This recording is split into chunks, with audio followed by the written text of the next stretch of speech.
Welcome to ચેતુસ kitchen. આજે આપણે શાકની પણ જરૂર ન પડે એવી આજે આપણે ચટણી બનાવવાના છીએ।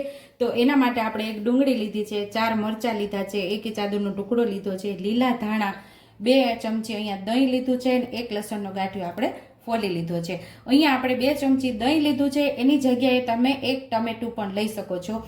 આપણે જે શાક બનાવ્યું હોય એ શાક કોઈને ન ભાવતું હોય ને આ ચટણી બનાવીને આપી દો તો જમવાની 1 રોટલીની જગ્યાએ 4 રોટલી જમી લેશે એવી મસ્ત ટેસ્ટી આ ચટણી બને છે આપણી। અને અહીંયા મીઠું છે, મસાલિયાની અંદરથી જે મસાલાની જરૂર પડશે એનો ઉપયોગ કરશું અને વઘાર માટે તેલની જરૂર પડશે આપણે। લીલા ધાણા આપણે પહેલાં ડાયરેક્ટ ખાંડણીની અંદર જ ઉમેરી દઈશું। આ ચટણી આપણે ખાંડીને તૈયાર કરવાની છે એટલે એનો સ્વાદ બમણો થઈ જાય છે। ધાણા આપણે સુધારી લીધા છે, 1 ઇંચ આદુનો ટુકડો પણ અંદર આપણે સુધારીને ઉમેરી દેવાનો છે।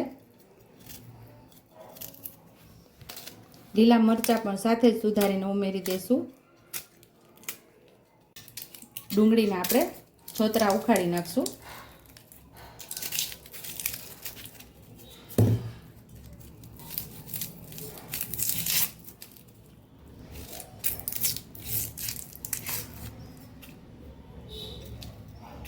ડાયરેક્ટ આપણે આની અંદર જ ઉમેરી દઈશું ખાંડણીમાં જ।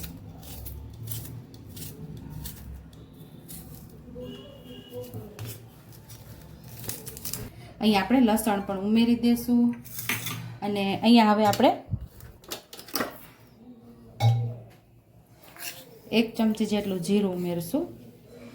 1 મોટી ચમચી જેટલું આપણે જીરું ઉમેરેલું છે અને સ્વાદ મુજબ આપણે મીઠું ઉમેરશું।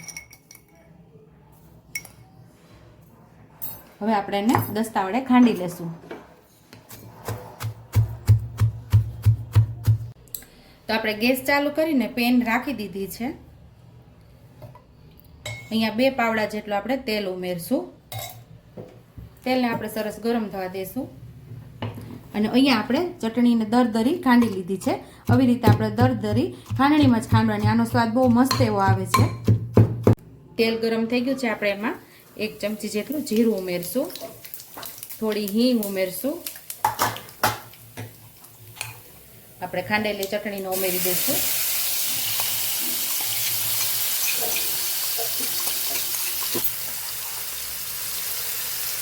લાલ મરચું આપણે ઉમેરી દઈશું। નાની 3 ચમચી જેટલું લાલ મરચું ઉમેર્યું છે, 1 નાની ચમચી જેટલું ધાણા જીરું પાવડર, 1 નાની ચમચી જેટલી હળદર, સ્વાદ મુજબ આપણે મીઠું ઉમેરશું। અહીંયા આપણે જે દહીં લીધેલું એ પણ અહીંયા ઉમેરી દઈશું।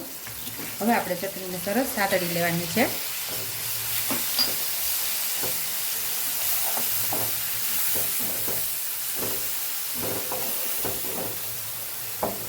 ગેસ આપણો અહીંયા ધીમો જ છે, ધીમા ગેસ ઉપર આપણે સાતળીએ છીએ। આ ચટણીને આપણે 2 મિનિટ ધીમા ગેસ ઉપર સાતળેલી છે અને તેલ પણ હવે સરસ છૂટું પડી ગયું છે। તો સર્વિંગ પ્લેટની અંદર આપણે ચટણીને સર્વ કરી લેશું।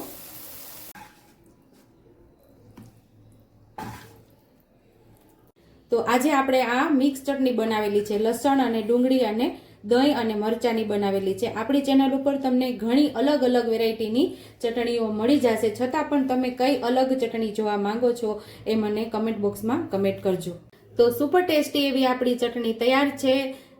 જેને જમવાનું મન ન થતું હોય એને પણ આ ચટણી જોઈને જમવાનું મન થઈ જાય એવું રોટલી, ભાખરી, રોટલા કે ખીચડી કે પરોઠા કે દાળ ભાત સાથે પણ ખાઈ શકાય એવી ચટણી આપણી તૈયાર છે।